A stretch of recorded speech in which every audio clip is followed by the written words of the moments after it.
மாலையில் ஒரு மிகப்பெரிய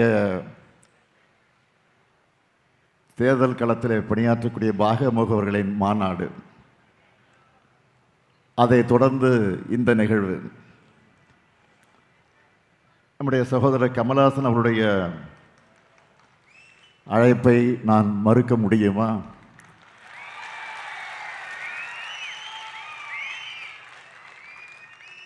நான் எண்ணி பார்க்கிறேன். முரசொலியினுடைய பவள விழா நிகழ்ச்சியில் அவர் கலந்து கொண்டு அவர் ஆற்றிய அந்த உரையும் இதுவரையில் என்னால் மறக்க முடியாது. அந்த நட்பு உணர்வோடு தான், சகோதர பாசத்தோடு தான் இந்த நிகழ்ச்சிக்கு நான் வந்திருக்கிறேன். திரு கமல் அவர்கள் திரைப்படத்தில் ஒரு டைலாக் பேசியிருப்பார், மறதி ஒரு தேசிய வியாதின்னு.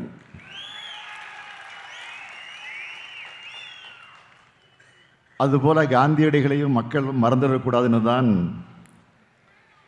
காந்தியின் வாழ்க்கையில் பெரிய திருப்பு முனையை மனமாற்றத்தை ஏற்படுத்தின மதுரை மண்ணில் மறவோம் என்கிற நிகழ்ச்சியை அவர் ஏற்பாடு செய்திருக்கிறார். காந்தி என்றதும் நம் மனசில் என்ன தோணும்? அவர் அரையாடை அணிந்து மேலே ஒரு துண்டோடு இருக்கிற எளிமையான உருவம்தான் எல்லார் மனசிலையும் தோன்றும்.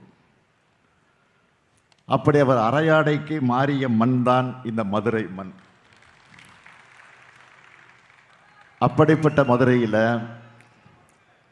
அதுவும் காந்தி அருங்காட்சியகத்தில் இந்த நிகழ்ச்சி நடைபெறுகிறது.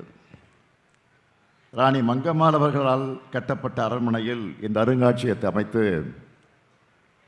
இந்தியாவுடைய முதல் பிரதமராக இருந்த நேரு அவர்கள் தான் அதை திறந்து வைத்திருக்கிறார். இப்போ நம்முடைய திராவிட மாடல் ஆட்சி அமைஞ்சு இந்த அருங்காட்சியகத்தை புதுப்பிக்கும் பணிகளுக்காக 10 கோடி ரூபாய் செலவில் அந்த பணி நடந்து கொண்டிருப்பதை நீங்கள் பார்த்து கொண்டிருக்கிறீர்கள். இந்திய நாட்டில் காந்திக்காக அமைக்கப்பட்ட முதல் அருங்காட்சியகம் இதுதான். அண்ணல் சுடப்பட்ட அணிந்திருந்த இரத்தக்கரை படிந்த வேஷ்டி இங்கே தான் இருக்கு. அவர் பயன்படுத்தின பொருட்கள் எல்லாம் இங்கே இருக்கு. காந்தியடிகளை தமிழர்கள் மறவோம் என்பது அடையாளம்தான் இந்த அருங்காட்சியகம். இந்த நேரத்தில் தந்தை பெரியார் அவர்களை நினைச்சு பார்க்கிறேன். அண்ணல் காந்தியினுடைய அடியொற்றி அரசியல் களத்துக்கு வந்தவர் தந்தை பெரியார் அவர்கள். பின்னாளில் காந்தியோட பல விஷயங்களில் முரண்படவும் செஞ்சார். ஆனால் அண்ணல் காந்தியடிகள் ஒரு பயங்கரவாதியால் அநியாயமாக சுட்டுக் கொல்லப்பட்டப்போ தந்தை பெரியார் தான் இந்திய நாட்டுக்கு காந்தி தேசம்னு பெயர் சூட்டணும்னு உணர்ச்சி பொங்க பேசினார். காந்தியடிகள், தந்தை பெரியார் இந்த இரு ஆளுமைகளையும் எல்லா மேடைகளையும் நம்முடைய அருமை சகோதரர் கமலஹாசன் அவர்கள் நினைவு கூறாமல் இருக்கவே மாட்டார். தன்னுடைய தந்தை காந்தியை தொட்டு அவருடைய காலனா நிதியளித்ததா பெருமையோடு அவர் சொல்லியிருக்கிறார். நான் இந்த நிகழ்ச்சி எப்படி பார்க்கிறேன் என்று சொன்னால், தன்னோட ஹேராம் படத்திலையும் காந்தியடிகளை கொல்லணும்னு கிளம்புற ஒரு கதாபாத்திரம் இறுதியில் திருந்துவதை காட்டியிருப்பார். வெறுப்பரசியலை மூர்க்கமாக திணிக்கிற ஒரு கட்சி, ஒரு கொள்கை ஒன்றியத்தில் ஆளும் காலத்தில் காந்தியத்தை நம்ம நாடு இறுக பற்றி கொள்ளணும்னு வலியுறுத்துகிற நிகழ்வு தான் இந்த நிகழ்வு. கமல் அவர்கள் அடிக்கடி சொல்வது போல, நாமும் காந்திய பிறரில் தேடாமல் காந்தியாக மாறுவோம், இதனை மறவோம் என்பதற்காகவே இந்த நிகழ்ச்சி. எல்லா மாற்றங்களும் தன்னிலிருந்து உருவாகணும்னு சொன்னவர் காந்தியடிகள். அதைத்தான் நம்முடைய கமல் அவர்களும் சொல்றார். எனக்கு எழுதின கடிதத்தில் கூட இன்றைய இந்தியா உலகம் எதிர்கொள்ளும் முரண்கள், தனி வாழ்வில் ஏற்பட்டிருக்க சவால்கள் ஆகியவை காந்தியாரின் தேவையை முன்னெடுப்பதையும் விட அதிகரிச்சிருக்குன்னு கமல் அவர்கள் குறிப்பிட்டிருந்தார். காந்தியடிகளை மக்களோட மனசிலிருந்து எப்படியாவது அகற்றிட வேண்டும் என்று இன்றைய ஒன்றிய அரசு, பாஜக அரசு திட்டமிட்டு துடிச்சுக்கிட்டு இருக்கு. காந்திய கொள்கைகளை அழிக்கணும்னு என்ற நிலையிலிருந்து இப்போ காந்தி என்கிற பேரே இருக்கக்கூடாதுன்னு என்கிற அந்த இடத்திற்கு அவங்க நகர்ந்திருக்காங்க. அதுக்கு எடுத்துக்காட்டு தான் 100 நாள் வேலை திட்டத்திலிருந்து காந்தியடிகள் பேரை நீக்கினது. அடுத்து கரன்சி நோட்டில் இருந்தும் காந்தி படத்தை எடுத்தாலும் எடுத்துருவாங்க. என்னை பொறுத்த வரைக்கும் ஒற்றைத்துவத்துக்கு எதிரானவர் காந்தி. இந்து முஸ்லீம் ஒற்றுமை அடையாளம் காந்தி. மத நல்லிணக்கத்துக்கான மகத்தான மந்திரம் காந்தி. இந்தியா அனைவருக்குமான நாடு என்ற கருத்தியல் தான் காந்தி. நான் கொல்லப்பட்டாலும் கூட ராம் ரஹீம் என்கிற பெயர்கள் அடிக்கடி உச்சரிப்பதை விடமாட்டேன். இரண்டும் ஒரே கடவுளின் பெயர்கள் என்று சொன்னவர் காந்தி. இதனால்தான் மதத்தை வச்சு அரசியல் பிழைப்பு நடத்துகிற அற்பர்களுக்கு காந்தியை பிடிக்கிறதில்லை.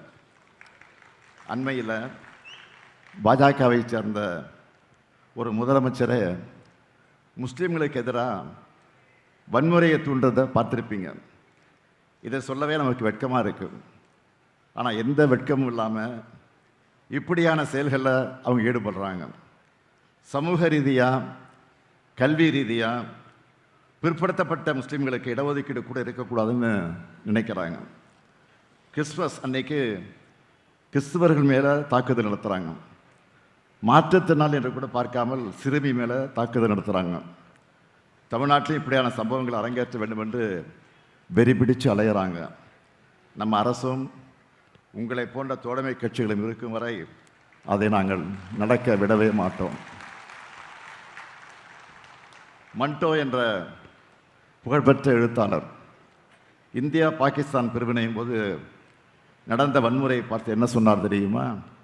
முட்டாள்களே, லட்சம் முஸ்லீம்கள் கொல்லப்பட்டனர், லட்சம் இந்துக்கள் கொல்லப்பட்டனர் எழுதாதீங்க, 2 லட்சம் மனிதர்கள் கொல்லப்பட்டனர் என்று எழுதுங்கள்னு மனம் விரும்பி சொன்னார்.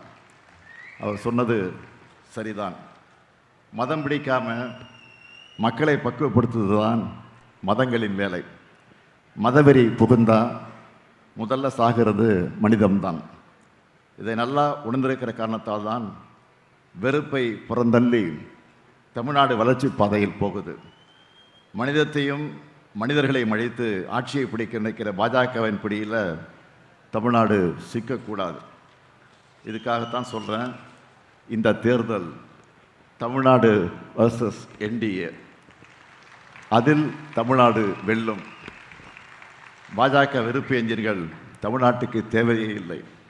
காந்தியடிகளின் மத நல்லிணக்கமும் தந்தை பெரியாரின் பகுத்தறிவு, சமூக நீதி பார்வையும் தான் தமிழ்நாட்டுக்கு தேவை, இந்தியாவுக்கும் தேவை. அந்த அடிப்படையில் தான் மதச்சார்பற்ற முற்போக்கு கூட்டணியில் சகோதரர் கமலஹாசனின் மக்கள் நீதி மையமும் இணைந்திருக்கு. சிலர் சொல்லுவாங்க, சகோதரர் கமல் பேசுறது எங்களுக்கு புரியலன்னு. அவங்களுக்கு புரியாம இல்லை, ஆனால் புரிஞ்சிக்க கூடாதுன்னு நினைக்கிறாங்க. மீடியா மைக் முன்னால் புலம்பிட்டு இருந்தவங்க இப்போ பார்லிமெண்ட் மைக்கிலையும் சகோதரர் கமல் புலம்பு வச்சுட்டார். இப்போ அதுக்காக என்னுடைய பாராட்டுக்கள், வாழ்த்துக்கள். அது மட்டுமல்ல, அவர் தொடங்கின மக்கள் நீதி மையம் 9ஆம் ஆண்டில் அடியெடுத்து வச்சிருக்கக்கூடிய இந்த வேளையில் சமநீதிக்காகவும் சமூக நீதிக்காகவும் உங்கள் குரல் தொடர்ந்து ஒலிக்கட்டும் என வாழ்த்துகிறேன். அன்பின் பாதை சேர்ந்தவருக்கு முடிவே இல்லையடா என்பது சகோதரர் கமலினுடைய பாடல் வரியது. அப்படி அன்பின் பாதையை வலியுறுத்திய காந்தியை மறவோம், காந்தியின் கொள்கைகளை காக்க வெல்வோம் ஒன்றாக. நன்றி, வணக்கம். ஆளுமை மிக்க உரையை தந்த எங்கள் அன்பு முதல்வருக்கு நன்றிகள். முதல்வர் அவர்களுக்கு நம்மவர் நம் தலைவர் சிறப்பு செய்கிறார்.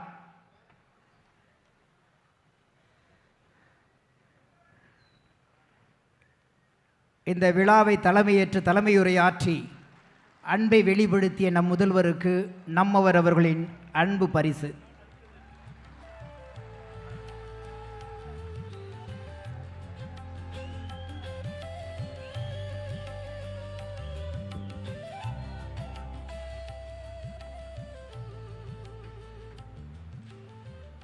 உடனுக்குடன் செய்திகளை தெரிந்து கொள்ள சன் நியூஸ் பெல் ஐகானை கிளிக் பண்ணுங்க.